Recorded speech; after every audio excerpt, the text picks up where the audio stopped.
तो नमस्कार। एलपी सरकारी जॉब चैनल पर आपका हार्दिक स्वागत और अभिनंदन करता हूं।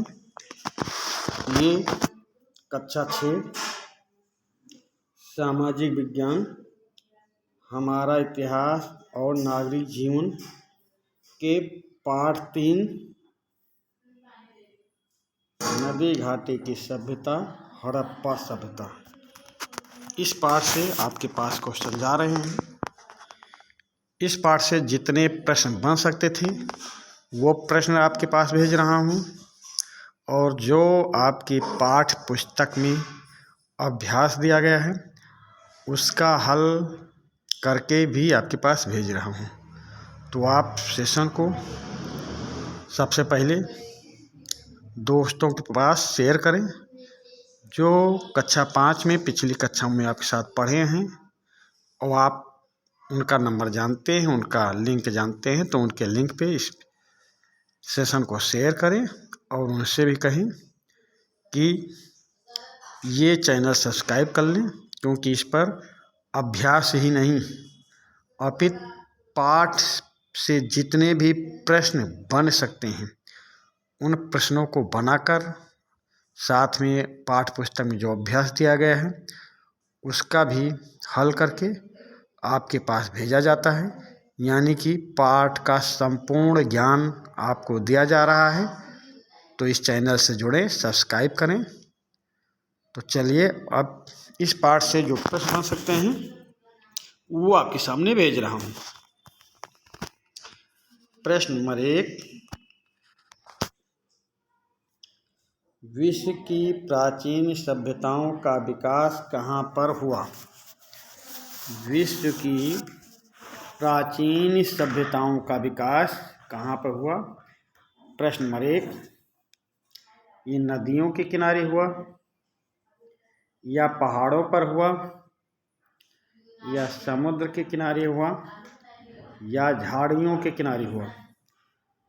प्रश्न नंबर 1, विश्व की प्राचीन सभ्यताओं का विकास कहाँ पर हुआ? तो चलिए इसका हम उत्तर आपको बताते हैं। विश्व की प्राचीन सभ्यताओं का विकास नदियों के किनारे हुआ है। प्रश्न नंबर 1 का ऑप्शन ए सही उत्तर होगा। अगले प्रश्न आ जाए। प्रश्न नंबर 2, 1921 ईस्वी में सिंध सभ्यता के किस नगर की खोज हुई? 1921 ईस्वी में सिंधु सभ्यता के किस नगर की खोज हुई? मोहनजोदड़ो नगर की, हड़प्पा नगर की, लोथल नगर की, या चनहूदड़ो नगर की? प्रश्न नंबर 2, 1921 ईस्वी में सिंध सभ्यता के किस नगर की खोज हुई? तो उस नगर का नाम है हड़प्पा नगर। प्रश्न नंबर 2 का ऑप्शन बी सही उत्तर होगा। अगले प्रश्न पे आ जाए। प्रश्न नंबर 3, सिंधु घाटी सभ्यता के मोहनजोदड़ो नगर की खोज कब हुई? सिंधु घाटी सभ्यता के मोहनजोदड़ो नगर की खोज कब हुई? 1920 में, या 1921 में, या 1922 में, या 1923 में?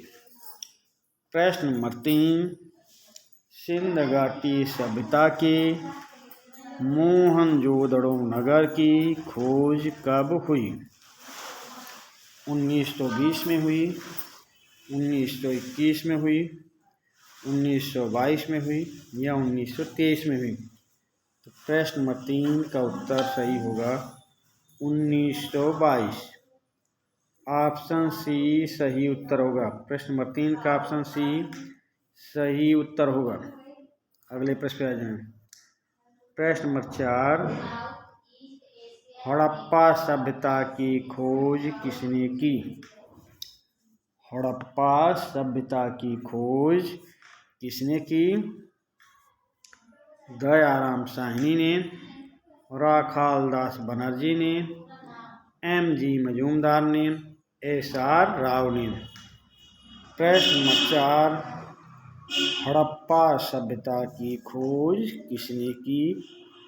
दयाराम साहनी ने, राखालदास बनर्जी ने, MG मजूमदार ने, SR राव ने।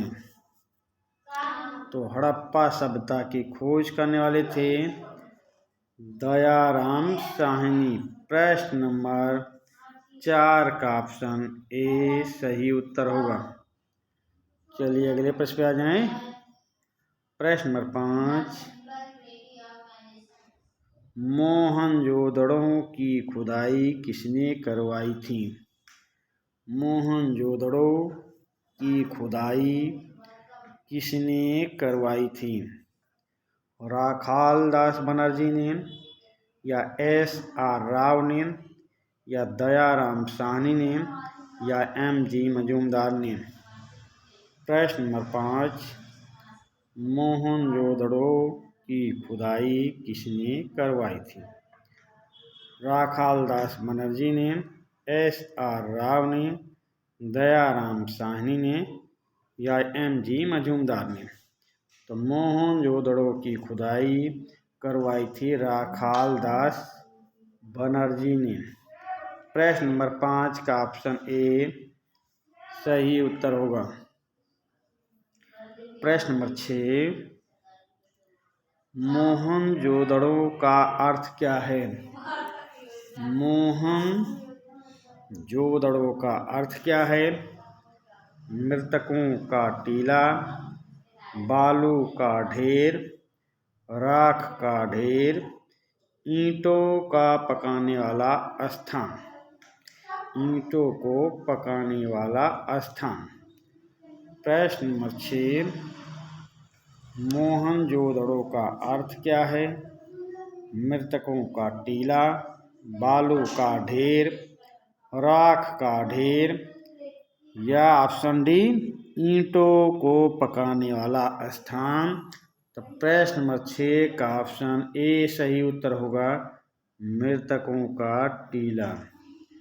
प्रश्न नंबर 6 का ऑप्शन ए सही उत्तर है। प्रश्न नंबर 7,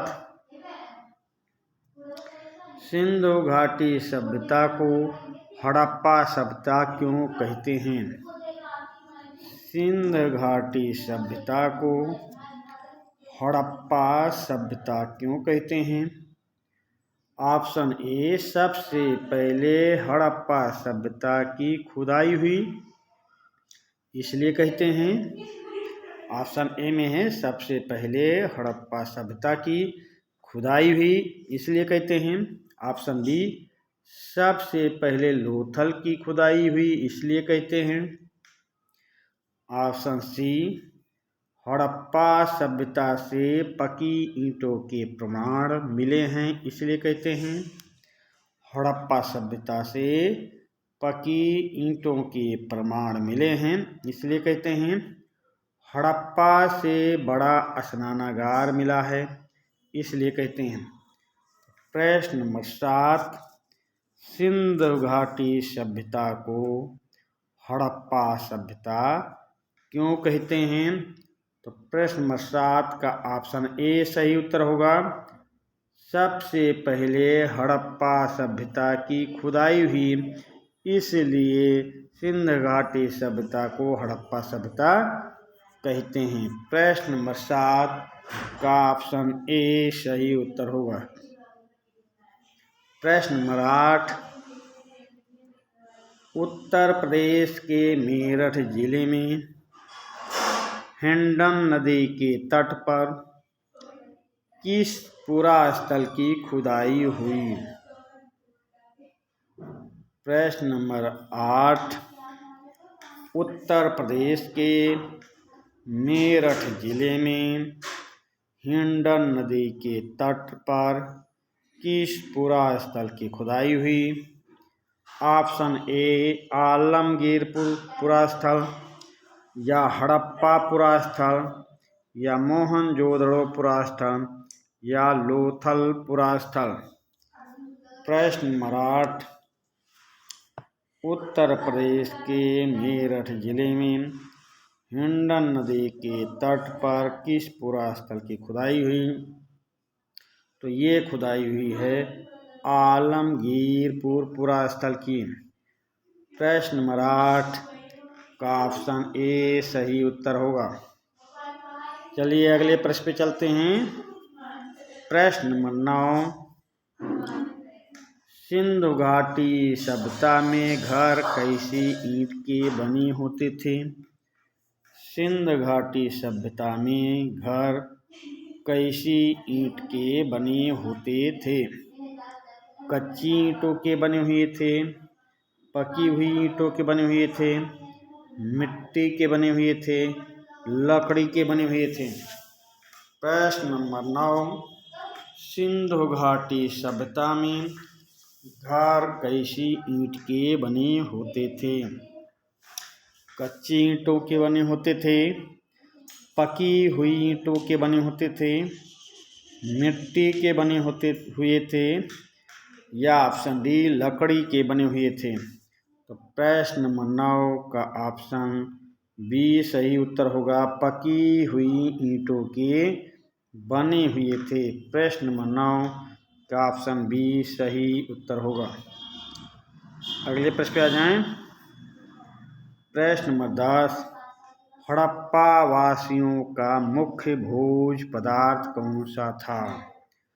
हड़प्पा वासियों का मुख्य भोज पदार्थ कौन सा था भाई? चावल था, या गेहूं था, या जौ था, या उपर्युक्त सभी था? प्रश्न नंबर 10 हड़प्पा वासियों का मुख्य भोज पदार्थ कौन सा था? चावल, या गेहूं, या जौ, या उपर्युक्त सभी? तो हड़प्पा वासियों का मुख्य भोज पदार्थ चावल, गेहूं, जौ सभी था। तो उत्तर आपका क्या सही होगा? उत्तर सही होगा ऑप्शन डी उपर्युक्त सभी। चलिए प्रश्न नंबर 11 पे आ जाएं। सिंधु सभ्यतावासी कौन से कपड़े पहनते थे? सिंधु सभ्यतावासी कौन से कपड़े पहनते थे? सूती कपड़ा पहनते थे, ऊनी कपड़ा पहनते थे, दोनों प्रकार के कपड़े, या उपर्युक्त में से कोई नहीं? प्रश्न नंबर 11 सिंधवासी कौन से कपड़े पहनते थे? तो प्रश्न नंबर 11 में ऑप्शन ए सूती कपड़ा भी पहनते थे, ऑप्शन बी ऊनी कपड़ा भी पहनते थे। तो आपका उत्तर क्या सही होगा? प्रश्न नंबर 11 का ऑप्शन सी सही उत्तर होगा। प्रश्न नंबर 11 का ऑप्शन सी सही उत्तर होगा। चलिए अगले प्रश्न पे चलते हैं। प्रश्न नंबर 12 मनका बनाने का कारखाना कहाँ से प्राप्त हुआ? प्रश्न नंबर 12 मनका बनाने का कारखाना कहाँ से प्राप्त हुआ? चंदहूदड़ों से, हड़प्पा से, लोथल से, या मोहनजोदड़ो से? प्रश्न नंबर 12 मनका बनाने का कारखाना कहाँ से प्राप्त हुआ? तो प्रश्न नंबर 12 का ऑप्शन ए सही उत्तर होगा। प्रश्न नंबर 12 का ऑप्शन ए सही उत्तर होगा। चलिए अगले प्रश्न पे चलते हैं। प्रश्न नंबर 13 इतिहासकारों के अनुसार हड़प्पा सभ्यता के धर्म की मुख्य विशेषताएं क्या थीं? प्रश्न नंबर 13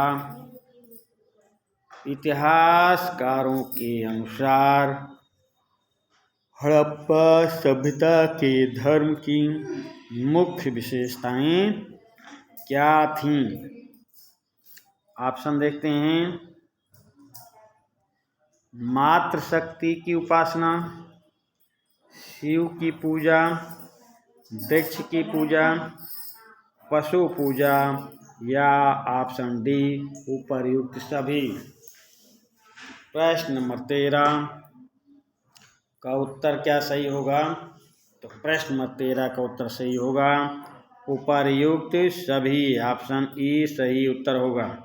मातृशक्ति की भी उपासना होती थी, शिव की पूजा भी होती थी, वृक्ष की पूजा भी होती थी और पशु की भी पूजा होती थी। तो आपका उत्तर सही होगा ऑप्शन ई। अगले प्रश्न पे आ जाएं। प्रश्न नंबर 14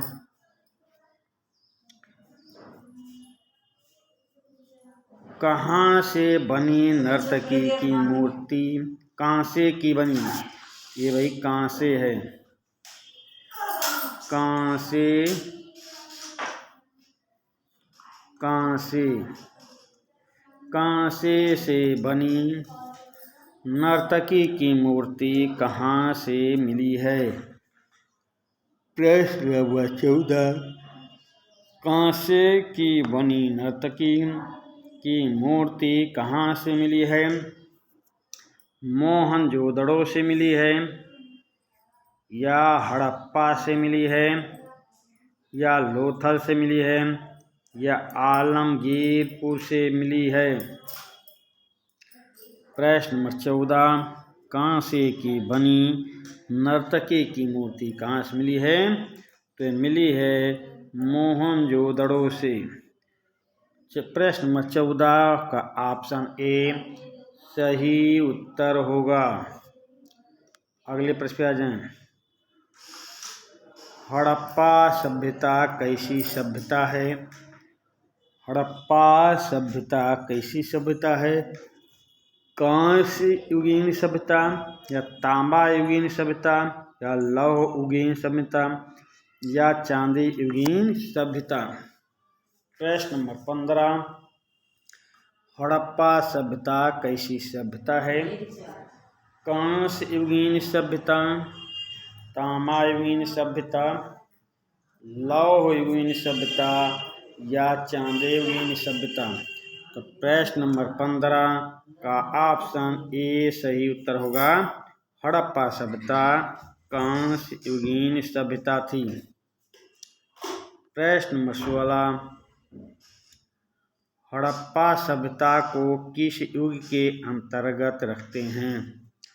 हड़प्पा सभ्यता को किस युग के अंतर्गत रखते हैं? प्रागैतिहासिक युग, आदि ऐतिहासिक युग, ऐतिहासिक युग, या वर्तमान युग? प्रश्न नंबर 16 हड़प्पा सभ्यता को किस युग के अंतर्गत रखते हैं? तो हड़प्पा सभ्यता को आदि ऐतिहासिक युग के अंतर्गत रखते हैं। प्रश्न नंबर 16 का ऑप्शन बी सही उत्तर होगा। अगले प्रश्न पे आ जाएं। प्रश्न नंबर 17 मेसोपोटामिया सभ्यता किस नदी के किनारे विकसित हुई? मेसोपोटामिया सभ्यता किस नदी के किनारे विकसित हुई? दजला फरात नदी के किनारे, या सिंध नदी के किनारे, या नील नदी के किनारे, या भूमध्य सागर के किनारे? प्रश्न नंबर 17 मेसोपोटामिया सभ्यता किस नदी के किनारे विकसित हुई है? तो प्रश्न नंबर 17 का ऑप्शन ए सही उत्तर होगा। मेसोपोटामिया सभ्यता दजला फरात नदी के किनारे विकसित हुई है। प्रश्न नंबर 18 मेसोपोटामिया सभ्यता के देवता कहाँ निवास करते थे? मेसोपोटामिया सभ्यता के देवता कहाँ निवास करते थे? जिगुरत में, मृतकों के टीला में, नदियों के किनारे, प्रकृति में इनका निवास था? प्रश्न नंबर 18 मेसोपोटामिया सभ्यता के देवता कहाँ निवास करते थे? जिगुरत में, मृतकों के टीला में, नदियों के किनारे, प्रकृति में इनका निवास था। तो मेसोपोटामिया सभ्यता के देवता जिगुरत में, ऑप्शन ए सही उत्तर होगा, जिगुरत में निवास करते थे। प्रश्न नंबर 18 का ऑप्शन ए सही उत्तर होगा। प्रश्न नंबर 19, मेसोपोटामिया सभ्यता की लिपि कैसी थी? मेसोपोटामिया सभ्यता की लिपि कैसी थी? अक्षर लिपि थी, या चित्रात्मक लिपि थी, या ब्राह्मी लिपि थी, या खरोष्ठी लिपि थी? प्रश्न नंबर 19, मेसोपोटामिया सभ्यता की लिपि कैसी थी? अक्षर लिपि, चित्रात्मक लिपि, ब्राह्मी लिपि या खरोष्ठी लिपि? तो प्रश्न नंबर 19 का ऑप्शन बी सही उत्तर होगा, चित्रात्मक लिपि थी। प्रश्न नंबर 19 का ऑप्शन बी सही उत्तर होगा, चित्रात्मक लिपि। अगले प्रश्न पे आ जाएं। प्रश्न नंबर 20, किस सभ्यता को नील नदी का वरदान कहते हैं? किस सभ्यता को नील नदी का वरदान कहते हैं? मेसोपोटामिया सभ्यता को, या चीन की सभ्यता को, या क्रेट की सभ्यता को, या मिस्र की सभ्यता को? प्रश्न नंबर 20, किस सभ्यता को नील नदी का वरदान कहते हैं? मेसोपोटामिया सभ्यता को, या चीन की सभ्यता को, या क्रेट की सभ्यता को, या मिस्र की सभ्यता को? तो प्रश्न नंबर 20 का ऑप्शन बी सही उत्तर होगा, मिस्र की सभ्यता को नील नदी का वरदान कहते हैं। प्रश्न नंबर 21,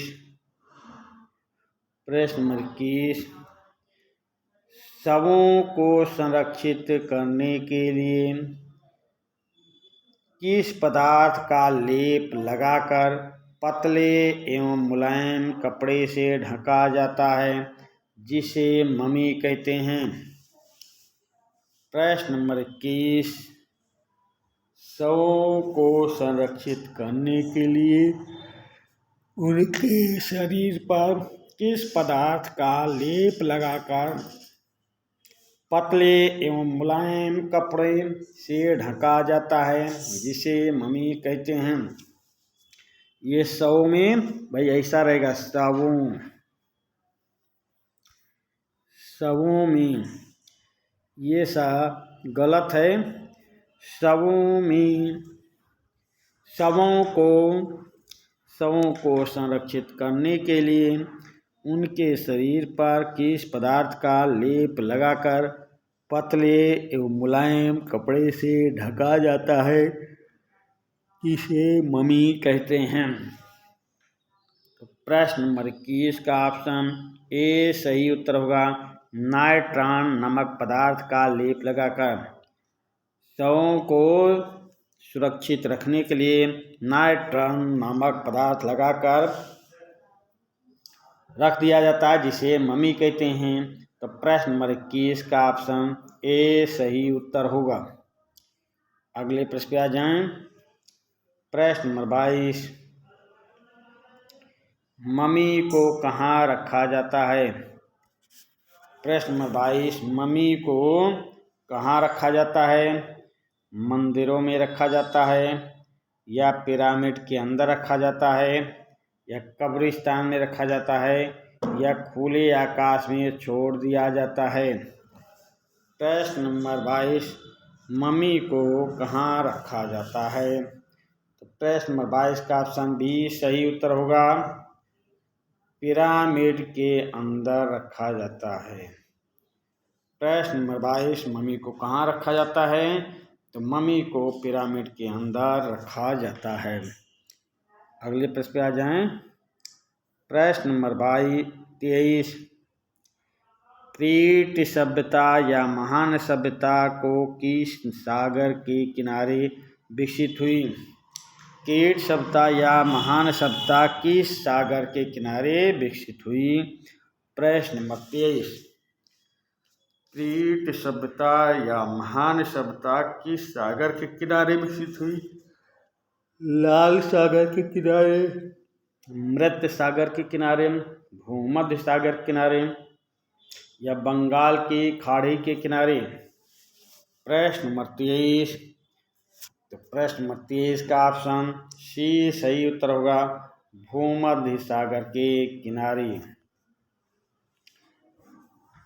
प्रश्न नंबर 24 चीन की सभ्यता किस नदी के किनारे विकसित हुई? चीन की सभ्यता किस नदी के किनारे विकसित हुई? प्रश्न नंबर 24 हुआंग हो नदी के किनारे या दजला फरात नदी के किनारे या सिंध नदी के किनारे या हिंडन नदी के किनारे? प्रश्न नंबर 24 चीन की सभ्यता किस नदी के किनारे विकसित हुई? तो चीन की सभ्यता विकसित हुई है हुआंग हो नदी के किनारे। प्रश्न नंबर 24 का ऑप्शन ए सही उत्तर होगा। प्रश्न नंबर 25 साटन के कपड़े।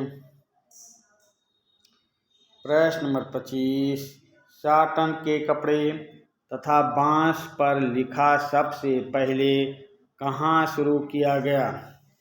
प्रश्न नंबर 25 साटन के कपड़े तथा बांस पर लिखना सबसे पहले कहाँ शुरू किया गया?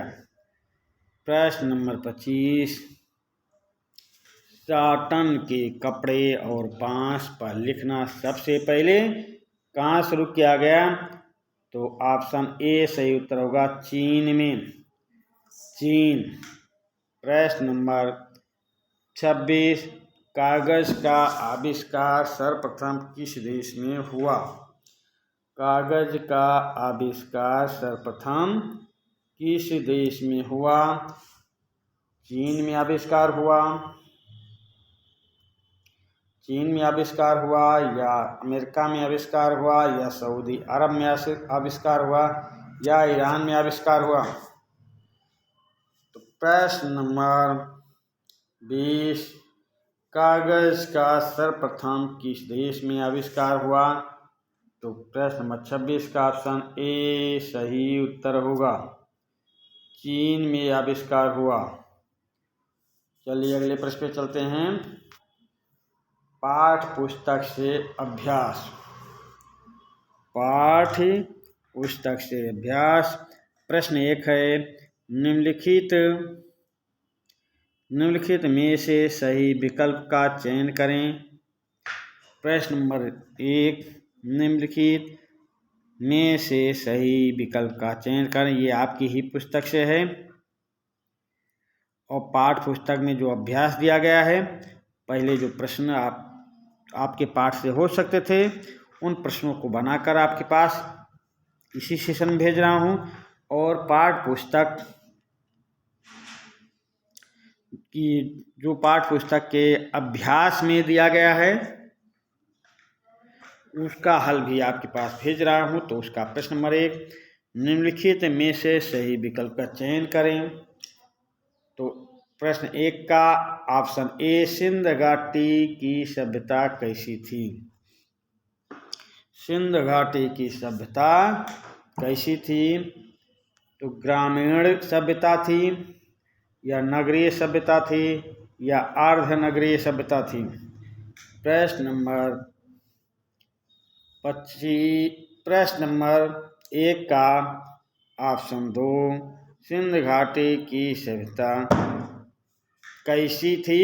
तो सिंध घाटी की सभ्यता नगरीय थी भाई, नगरीय सभ्यता थी। प्रश्न नंबर 1 का ऑप्शन बी सही उत्तर होगा। अगले प्रश्न पे आ जाएं। हड़प्पा कालीन नगर बसे थे। हड़प्पा कालीन नगर बसे थे। आज कल के गांव की तरह टेढ़ी मेढ़ी गलियों की तरह एक निश्चित योजना के अनुसार। प्रश्न नंबर 1 का ऑप्शन बी, हड़प्पा कालीन नगर एक निश्चित योजना के अनुसार बसे हुए थे। हड़प्पा कालीन नगर एक निश्चित योजना के अनुसार बसे थे। प्रश्न नंबर 1 का बी का ऑप्शन सी सही उत्तर होगा। प्रश्न नंबर 2, रिक्त स्थान भरिए। प्रश्न नंबर 2, रिक्त स्थान भरिए। मोहनजोदड़ो का खाली स्थान है ये है। मोहनजोदड़ो का अर्थ है क्या है भाई? तो मोहनजोदड़ो का अर्थ है मृतकों का टीला। मोहनजोदड़ो का अर्थ है मृतकों का टीला। रोपड़ भारत के पंजाब राज्य में और कालीबंगा राजस्थान राज्य में स्थित है। मोहनजोदड़ो का अर्थ है मृतकों का टीला। रिक्त स्थान में मृतकों का टीला भरा जाएगा। रोपड़ भारत के पंजाब में स्थित है। कालीबंगा राजस्थान में स्थित है। व्यापार इराक और सिंध नदी घाटी के शहरों के बीच होता था। तो प्रश्न नंबर 2 का ऑप्शन गा, व्यापार इराक और सिंध नदी के किनारे बसा था। मोहनजोदड़ो का अर्थ मृतकों का टीला रिक्त स्थान में भरा जाएगा। रोपड़ भारत के पंजाब राज्य में बसा था और राज्य में कालीबंगा राजस्थान राज्य में है। व्यापार इराक और सिंध नदी के शहरों के बीच होता था। तो पहले में मृतकों का टीला, दूसरे में पंजाब और राजस्थान और तीसरे गा वाले में इराक रिक्त स्थान में भरा जाएगा। सही जोड़े बनाइए। इधर ए बी सी डी लिखा है। ए रोपड़, बी कालीबंगा, सी लोथल, डी दाइमाबाद। इधर स्टेट के नाम है 1 गुजरात, 2 महाराष्ट्र, 3 राजस्थान, 4 पंजाब। इसके सही जोड़े बनाने हैं। तो चलिए हम इसका सही जोड़ा बना के आपके सामने ले आते हैं। रोपड़ पंजाब, कालीबंगा राजस्थान, लोथल गुजरात, दाइमाबाद महाराष्ट्र। अब इसको फटाफट स्क्रीनशॉट ले लें या इसको फटाफट लिख लें, याद कर लें। ये जो भी आपके पास से समझा रहा, ऐसी शब्दावली प्रयोग की गई है कि आपको जल्दी से जल्दी याद हो जाएगा। और अपने दोस्तों को भी शेयर कर दें और उनसे कहे कि चैनल को सब्सक्राइब कर लो ताकि इसका फ़ायदा उनको भी मिल सके। तो प्रश्न नंबर 3 का आप नोट कर लें, लिख लें, याद कर लें, ज़्यादा अच्छा रहेगा। प्रश्न नंबर 4, प्रश्नों के उत्तर लिखिए। प्रश्नों के उत्तर लिखिए। तो पहला प्रश्न कौन सा है? पहला प्रश्न है कांसे की बनी नर्तकी की मूर्ति कहाँ से प्राप्त हुई है? प्रश्न नंबर कांसे की बनी नर्तकी की मूर्ति कहाँ से प्राप्त हुई है? तो इसका उत्तर है कांसे की बनी नर्तकी की मूर्ति हड़प्पा कालीन नगर मोहनजोदड़ो से प्राप्त हुई है। प्रश्न नंबर कांसे की बनी नर्तकी की मूर्ति हड़प्पा कालीन नगर मोहनजोदड़ो से प्राप्त हुई है। प्रश्न हड़प्पा के लोगों का विदेश व्यापार किसके साथ होता था? प्रश्न नंबर ख, हड़प्पा के लोगों का विदेश व्यापार किस देश के साथ होता था? तो उत्तर है इसका हड़प्पा के लोगों का विदेश व्यापार मेसोपोटामिया इराक के साथ होता था। प्रश्न नंबर ख, हड़प्पा के लोगों का विदेश व्यापार मेसोपोटामिया इराक के साथ होता था। अगले प्रश्न पे आ जाएं। कागज का आविष्कार सर्वप्रथम किस देश में हुआ? कागज का आविष्कार सर्वप्रथम कहाँ पर या किस देश में हुआ? तो उत्तर है कागज का आविष्कार सर्वप्रथम चीन में हुआ। प्रश्न नंबर ग, कागज का आविष्कार सर्वप्रथम चीन में हुआ था। प्रश्न नंबर घ पे आ जाएं। कौन सी सभ्यता नील नदी का वरदान नाम से प्रसिद्ध है? प्रश्न नंबर घ, कौन सी सभ्यता नील नदी का वरदान नाम से प्रसिद्ध है? उत्तर है मिस्र की सभ्यता नील नदी का वरदान नाम से प्रसिद्ध है। उत्तर मिस्र की सभ्यता नील नदी का वरदान नाम से प्रसिद्ध है। प्रश्न नंबर 6, टिप्पणी लिखिए। प्रश्न नंबर 6, टिप्पणी लिखिए।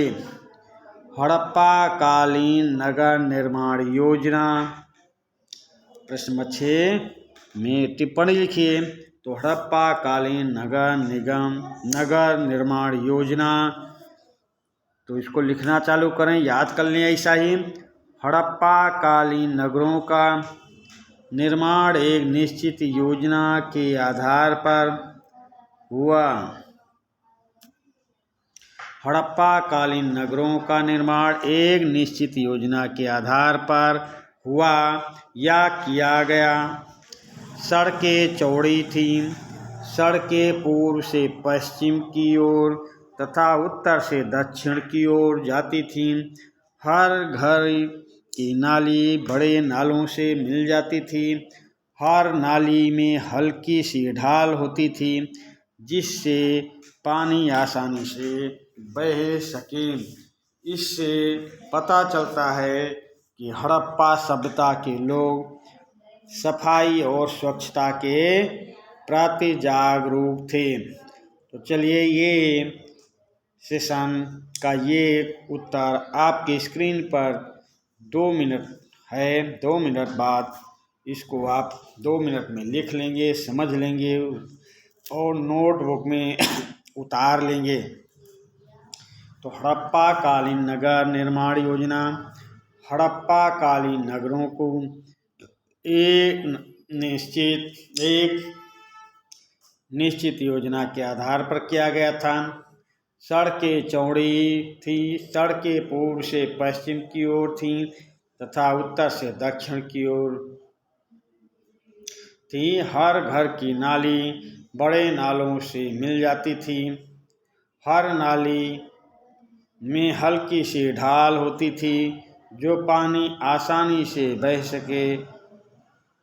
इससे पता चलता है कि हड़प्पा सभ्यता के लोग सफाई और स्वच्छता के प्रति जागरूक थे। फिर तीसरा पॉइंट आ जाए, देखते हैं। हड़प्पा कालीन व्यापार। हड़प्पा कालीन व्यापार हड़प्पा के नगरों से पत्थर, हाथी दांत, धात,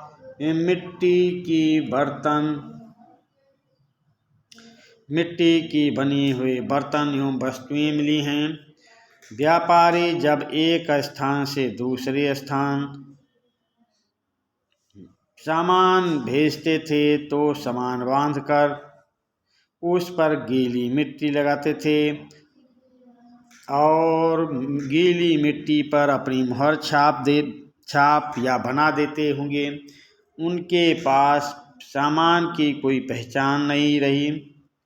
नाप और तौल के लिए बाट और बटखरे और पैमाने का प्रयोग करते थे।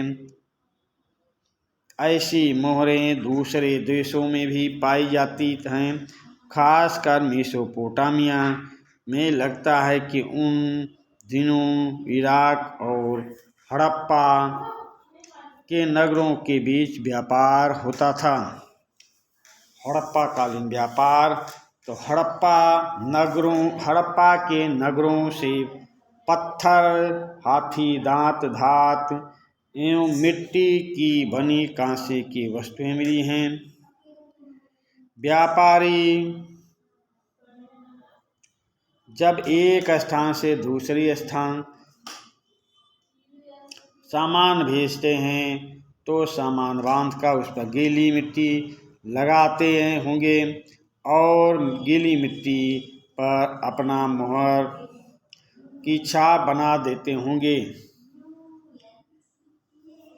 ताकि उनसे सामान की पहचान बनी रहे, और नाप तौल से छाप बना देते थे। बना देते होंगे तब तक उनके सामान की पहचान बनी रहे। नाप और तौल के लिए बटखरे और पैमाने का प्रयोग किया जाता था। ऐसी मोहरें पहचान किया जाता था। नाप तौल और बटखरे के लिए पैमाने का प्रयोग किया जाता था। ऐसी मोहरें दूसरे देशों में भी पाई जाती रही होंगी या दूसरे देशों में भी पाई जाती हैं, खासकर मेसोपोटामिया में। लगता है कि उन दिनों इराक और हड़प्पा के नगरों के बीच युद्ध होता था। अगले प्रश्न पे आ जाएं। हड़प्पा कालीन रहन सहन। हड़प्पा कालीन रहन सहन तो इसकी व्याख्या करते हैं। चावल, गेहूं और जौ। चावल, गेहूं और जौ हड़प्पा वासियों के मुख्य भोज्य पदार्थ में थे। चावल, गेहूं और निजी हड़प्पा वासियों के मुख्य भोज्य पदार्थ थे। ये लोग सूती और ऊनी दोनों प्रकार के कपड़े पहनते थे। यहाँ के निवासी को गेहूं, कपास, मटर, दाल और चावल की खेती करते थे। ऊंचे कंधे वाले बैल, गाय, भैंस, बकरी, भेड़, सूअर आदि और ऊंट इनके पालतू पशु थे। ये हार, कंगन, पायल, अंगूठी उनके प्रिय आभूषण थे। अगले प्रश्न पे आ जाएं।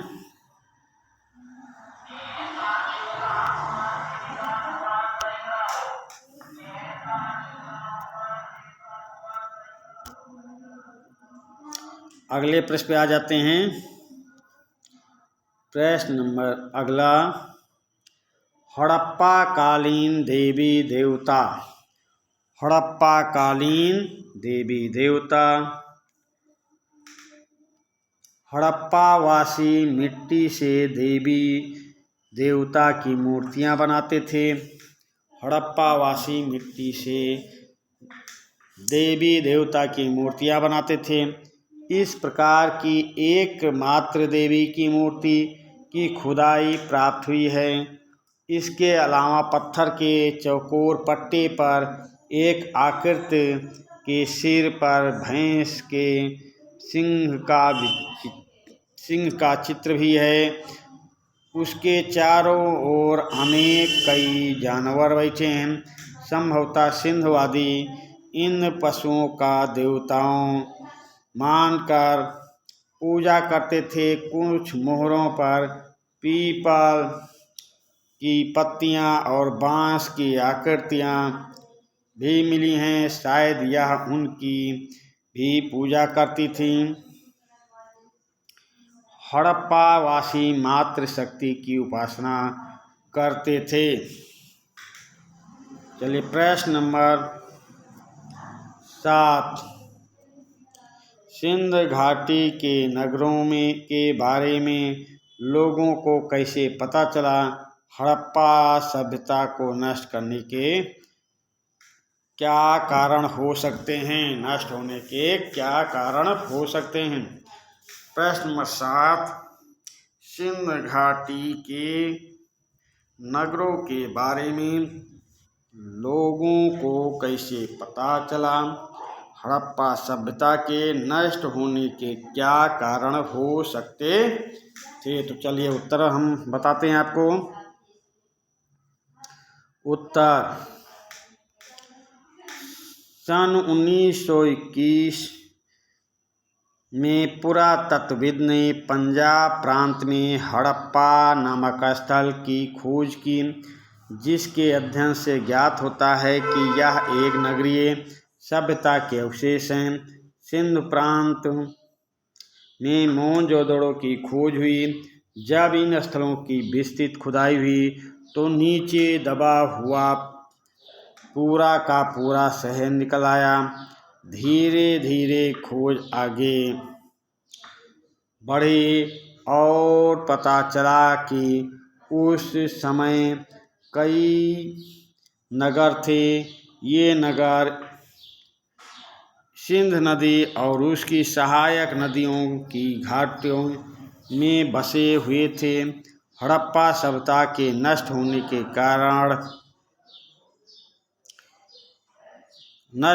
कई कारण हो सकते हैं।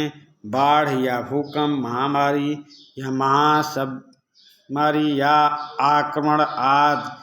फिर आर्यों का आक्रमण। प्रश्न नंबर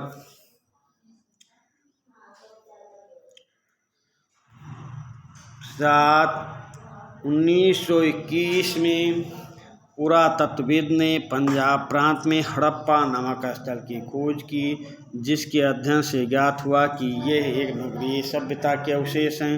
सिंध सभ्यता में मोहनजोदड़ो की खोज हुई। जब इन स्थलों की विस्तृत खुदाई हुई तो नीचे दबा हुआ पूरा का पूरा शहर निकल आया और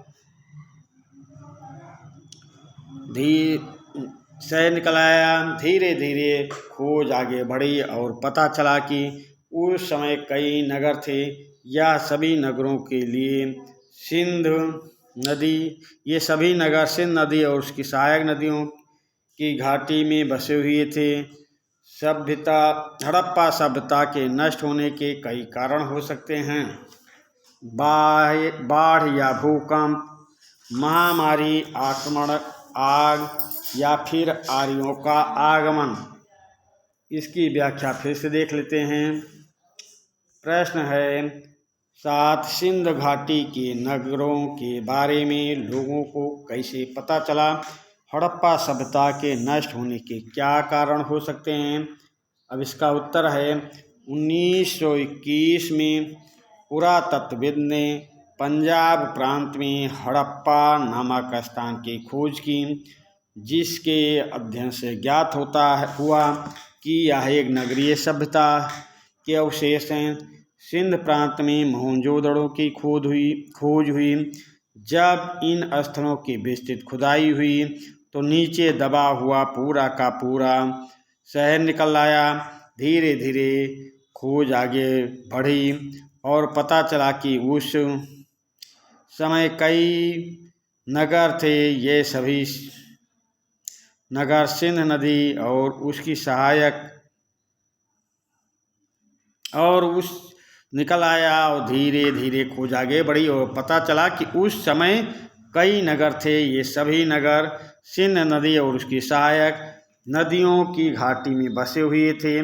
हड़प्पा सभ्यता के नष्ट होने के कारण हो सकते हैं बाढ़ या भूकंप, महामारी, आक्रमण, आग या फिर आर्यों का आक्रमण। चलिए अगले प्रश्न पे आते हैं। प्रश्न नंबर 8, किस कारण सभी प्राचीन सभ्यताओं का विकास नदियों के किनारे हुआ? प्रश्न नंबर 8, किस कारण सभी प्राचीन सभ्यताओं का विकास नदियों के किनारे हुआ? तो उत्तर लिखिए भाई। ये उत्तर नहीं, इसका ये 2 बार टाइप हो गया है। प्रश्न नंबर 8, किस कारण सभी प्राचीन सभ्यताओं का विकास नदियों के किनारे हुआ? तो इसका उत्तर देखिए।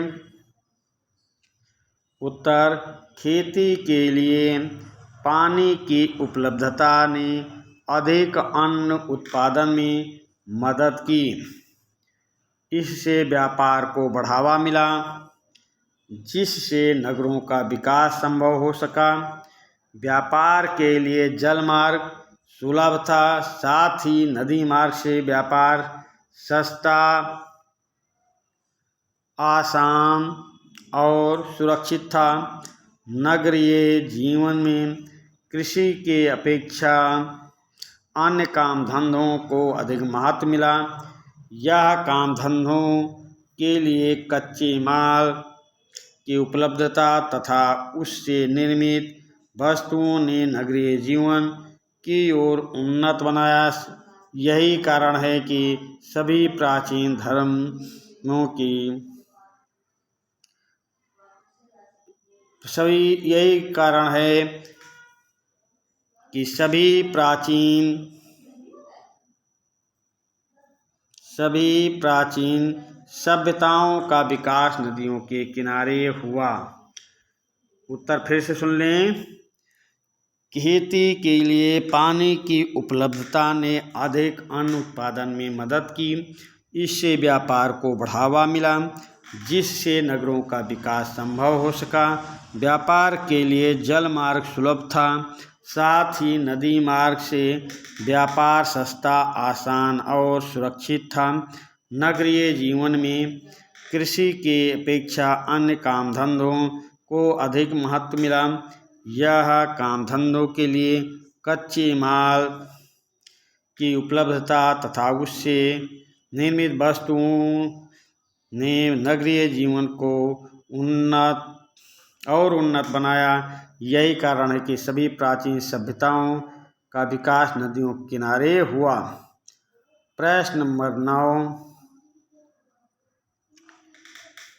निम्नलिखित तालिका पूरा करिए। प्रश्न नंबर 9, निम्नलिखित तालिका पूरा करिए। तो एक तरफ सभ्यता का नाम है, दूसरी तरफ नदी या सागर हैं और तीसरी तरफ मुख्य योगदान किसका है, क्या है?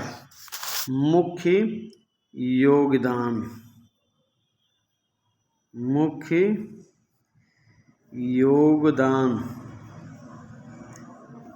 योगदान तो सभ्यता का नाम है, एक में नदी या सागर का नाम है और तीसरे में क्या नाम है? मुख्य योगदान।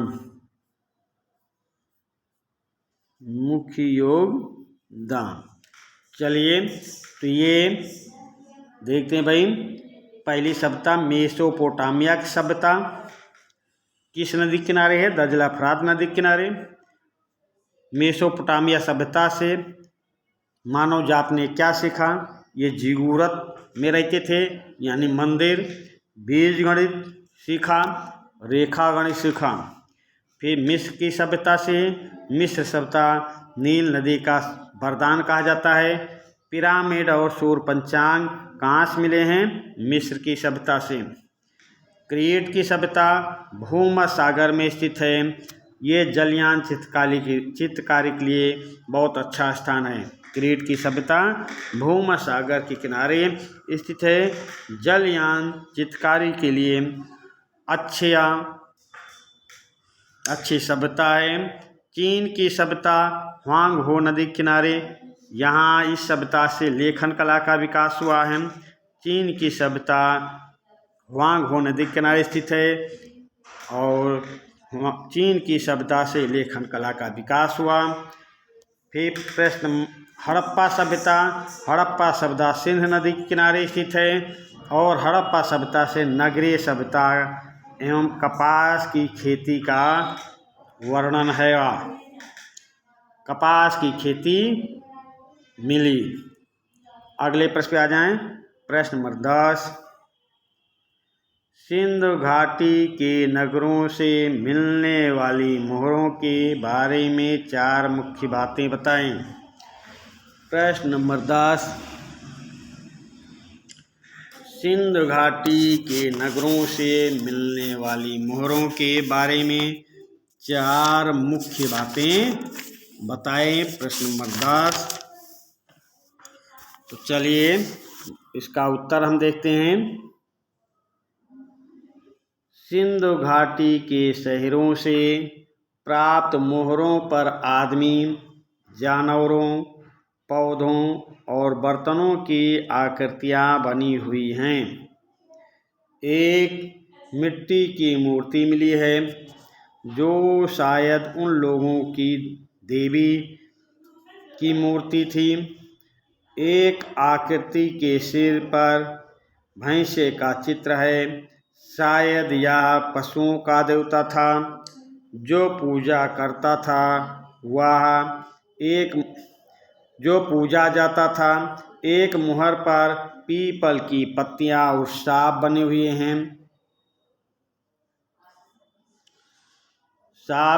हैं। शायद इनकी भी पूजा होती थी। उत्तर फिर से सुन लें। प्रश्न है, सिंधु घाटी के नगरों से मिलने वाली मोहरों के बारे में 4 मुख्य बातें बताइए। फिर उत्तर है, सिंधु घाटी के शहरों से प्राप्त मोहरों पर आदमी, जानवरों, पौधों और बर्तनों की आकृतियाँ बनी हुई हैं। एक मिट्टी की मूर्ति मिली है जो शायद उन लोगों की देवी की मूर्ति थी। एक आकृति के सिर पर भैंस का चित्र है, शायद ये पशुओं का देवता था जो पूजा जाता था। एक मुहर पर पीपल की पत्तियां और सांप बने हैं, शायद इनकी भी पूजा होती थी। तो इस प्रकार प्रश्न नंबर, ये 10वां प्रश्न पूरा हुआ। ये कक्षा 3 का इतिहास का पाठ 3 का सेशन जा रहा है। इसको अच्छी तरह 1 बार, 2 बार, 3 बार देखेंगे और उसके बाद में नोटबुक में लिख भी लेंगे। 2-3 बार देखेंगे और नोटबुक में लिख लेंगे तो ये इतने में ही आपको ये पूरा पाठ याद हो जाएगा। पूरे पाठ की आपको जानकारी मिल जाएगी। तो चलिए अब हम इसी के साथ आपसे विदा लेते हैं। धन्यवाद।